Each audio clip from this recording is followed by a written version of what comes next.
What? Bang! Pro Wrestling Podcast.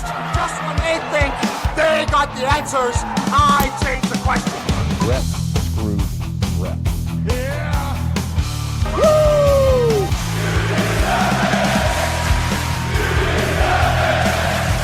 Who are you to doubt El Dandy? Because this guy's a serious professional. Can he do it? Unbelievable. Too hot to handle and too cold to hold. And I am Macho King Savage.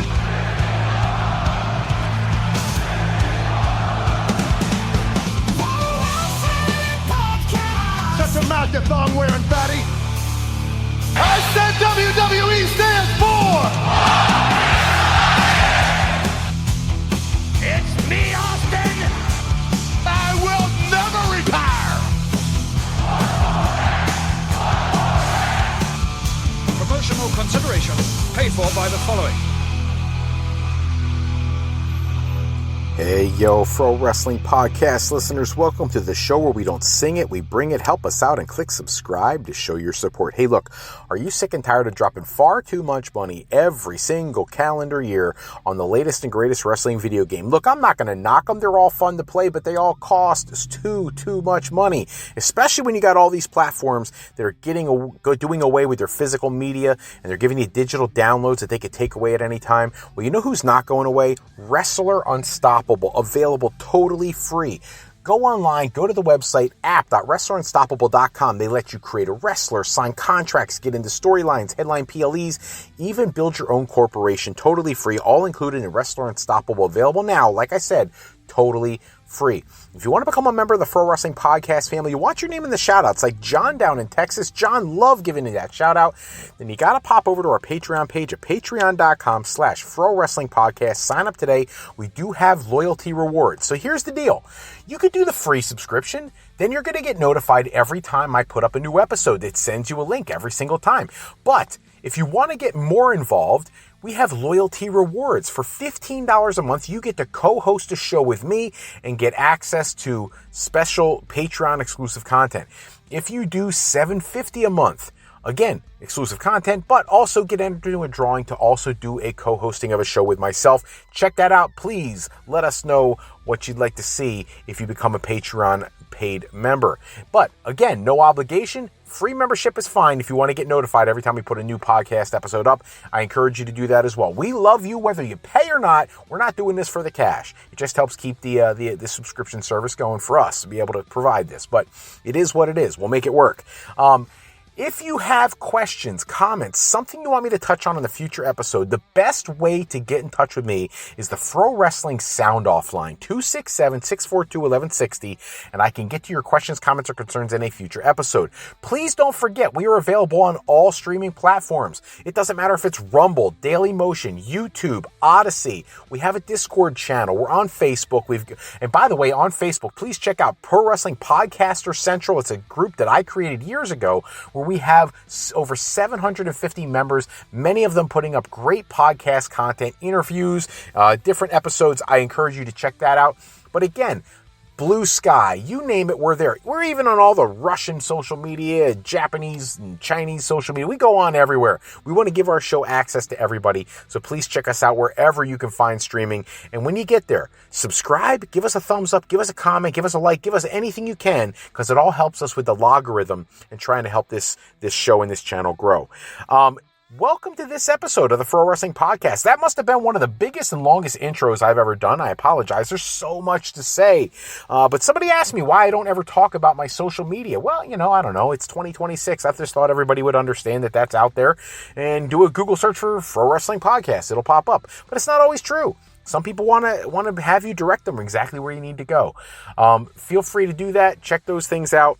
And we would love to connect with you fans through comments and banter back and forth. I assure you, I will look at every single comment I get, and I'd love to hear from you. So tonight's episode, couple really cool things going on right now. One really warmed my heart. One, as a junkie diehard fan of this franchise, I can't wait to talk about. And the other one, I have mixed opinions about. Let's start with mixed opinions, right? Brock Steiner, which is Scott Steiner's son. The news came out this week. He was drafted by the New Orleans Saints back at post-NFL draft. He's undrafted wide receiver. He was busted for PED usage and picks up a 6-game suspension from the New Orleans Saints. Now, when that happens, he's not allowed to play 6 games of the NFL season, but he is allowed to play in the preseason. Now, look, it's already a long shot for an undrafted rookie wide receiver to make a team to begin with. It does not unheard of. I remember back in the day, the Denver Broncos had a phenomenal, in my opinion, Hall of Fame level caliber guy who was an undrafted wide receiver named Rod Smith. I would love to say that was going to be the case for Brock Steiner, but I don't know that that's going to be the case. This is Braun Breaker's cousin, so he has a familial tie beyond just dad and his uncle Rick Steiner. So there's a lot of things that draw him to the wrestling world, and word came out this week. I mean, look, the kid's 6'2", 225 pounds. You know, he's exactly what WWE would be looking for. The word came out that WWE's been watching him through college, now into the pro football ranks, and that basically we're just waiting for him to get free so that they could offer him an opportunity, and that he was planning on potentially jumping to wrestling once his football career is over. I'll be honest, I'm really hoping that his football career pans out a little bit better. It's a shame to see him get busted with a PED suspension. I know WWE is much more stringent than WWE is, or NFL is much more stringent than WWE is. And look, I know people are going to talk about WWE wrestlers are all on steroids and stuff. Not all of them are. They really aren't. They do have a drug testing policy. There are certain things that count and certain things that don't. The NFL is much more stringent about that. You can feel however you want to feel, but I'll tell you what, I've only wrestled in 5 matches, okay? And in my 5 matches, I almost understand the steroidal use if it helps you recover, because, man, that stuff can take a toll on your body. That being said, I'm not justifying PED use. I'm not. I'm just saying I hope it doesn't derail his NFL career if he is talented enough to make the team. And if for some reason he does, then WWE sounds like they're waiting. And there was a unnamed WWE executive that said it's a 99.9% chance they're going to offer him a deal as soon as he's done with his football career. Oh man, which one do I go with next? Okay, I'm going with this. Busted Open, their show, Bubba Ray Dudley had some comments that really warmed my heart. Now, that's weird to hear me say. I've met Bubba Ray in person. It was not the best interaction. He's got a reputation for kind of being a dirtball. That's not fair. He's not a dirtball. He's just very disrespectful, has an attitude, and I really think he could be a much better human being because he's in the position he's in because of the fans and then doesn't always make time for the fans. And I'm not talking about when he's sitting down to eat his dinner or walking through the airport with his family. I'm talking about, generally speaking, I haven't seen him be real great with a whole lot of fans. I just haven't. I've had 2 interactions with him. One was at in the bar area at the Philadelphia International Airport after a Raw episode years ago, 2000 and maybe 3, 4, 5-ish. And when we were there, just a young man, a young kid, probably 17, 18 years old, going up to him and asking him for an autograph, and him telling him, if I'm not getting your autograph, you're not getting mine, and since I don't want yours, you're not getting mine. And I thought that was kind of like, he could have just signed something for the kid. Nobody else was bothering him. He was chilling. He was relaxing. And then I did see him in TNA when they won their 24th World Tag Team Championship at Lockdown against Beer Money. They did a thing where they went out in the concourse of the Leocore Center, which is where I saw that, and they were signing some autographs there, which is a gracious thing to do, but I don't know. I mixed emotions. But that being said, back to why I brought this up. Busted Open Radio, he was talking about Brock Lesnar after SummerSlam, how he went to Brock's locker room, knocked on the door. Brock was the one who answered the door and let him in. He was exchanging pleasantries with Brock. Paul Heyman came in, gave him a hug. They shared an embrace because they all have a really good connection with one another. And then he said that there was another knock on the door and that it was Oba Femi. And I don't want to get this wrong, so I literally wrote word for word down because I wanted to give his quotes as accurately as I could. The quote that I have here is, he said, "As much faith as I have lost in the wrestling business, because I see the watering down of the industry, especially with the locker room, it made me feel so happy and warmed my heart to see Oba coming to thank Brock." So Oba Femi apparently went to Brock's locker room, very humble, and just wanted to thank him for passing the torch. As a matter of fact, his other quote said, this was an appreciative younger wrestler coming to pay respect to the veteran who just passed the torch to him. I love it. I love hearing it. I love hearing Bubba Ray talk about something that makes him feel better about the industry, because that's not always what you hear from him. I love hearing that Brock was so gracious and Paul Heyman so gracious to really share that moment with Oba.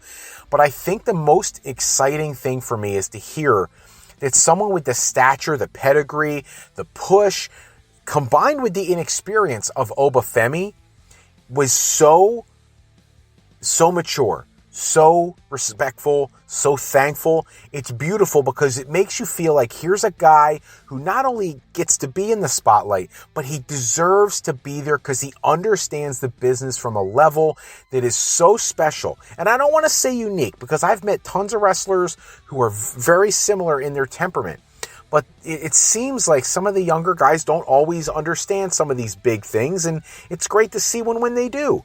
So thrilled to see that. Happy to hear that Oba has that approach to the business, not taking lightly what has been given to him. And it was a great story. And I saved this for the end. I was debating to put this first, but this is me and my geekdom and my nerdom fandom. Batista. In the news again, last week we reported that he had been cast as Kratos in Amazon's God of War as a replacement for a previous actor who had been signed but who had an injury and had to pull out of the project. Now, today, I see an article, and as soon as I saw it, I was laughing. I was so happy to see this. Batista has been cast in a new Star Wars project that is unnamed currently, but they do have the release date of May 28th, 2027. And other than that, no details announced. But for anybody who knows me on a personal level, I am a diehard Star Wars junkie, have been my whole life. My father took me to the theater at 1 year old, like I would ever remember that. Somewhere in a box, I still have our original movie ticket, which is probably worth a crap ton of money. I've been a junkie as long as I can remember being alive. Still have all my toys from my childhood in storage right now. To see Batista, a wrestler who I enjoyed very much watching, in my opinion, the best entrance music in the history of professional wrestling. To see him being a part of a franchise that means so much to my childhood all the way through my adulthood. Still a fan. I'm not one of those people who complains about certain episodes and all. I like it all. Do I have things I could complain about? Of course. There's things that tweak my nerves a little bit, yes. But overall, if it's Star Wars, I'm in. Thank you to Disney for casting Batista in something that for me is going to be so important. So absolutely love it. That's all the time we have for this episode. Check back with us next episode. We'll run down the latest wrestling news and rumors. Special thanks as always goes out to Suno for creating the music and sound effects I use in my show. If you want to bring a new friend to family game night, it's easy with 3 games I got for you tonight. 1 from Beezle Games is called Sketchy People, where you showcase your artistic side in a game that mimics a lot of ways, Chutes and Ladders and Pictionary. Then from Doodle Games, we have Banani Market, which is test your skills running around a supermarket trying to acquire what you need to get in, get out. And then we've got from Fufu Games, we've got Legendary Elements, where you get to journey around the cosmos, collecting relics and artifacts necessary to go for the final prize. All 3 available right now at thegamecrafter.com. Look, we've been playing the same board games for as long as we can all remember. It's time to shake it up a little bit. Grab something new. Check out a new game. Again, Banani Market, Legendary Elements, and Sketchy People. Check them out, thegamecrafter.com. If you're looking for your next career move, maybe you're considering college, university life, maybe you just need some formal training for your next career decision, go to my website at frolifeplanning.com for all your higher education needs, as Fro Life Educational Planning is for today, for tomorrow, and for life with Fro Life. I'm Fred Froelich, better known as Dr. Fro. I want to thank you for taking some time with us today. Until next time, take care, everybody. Have a great night.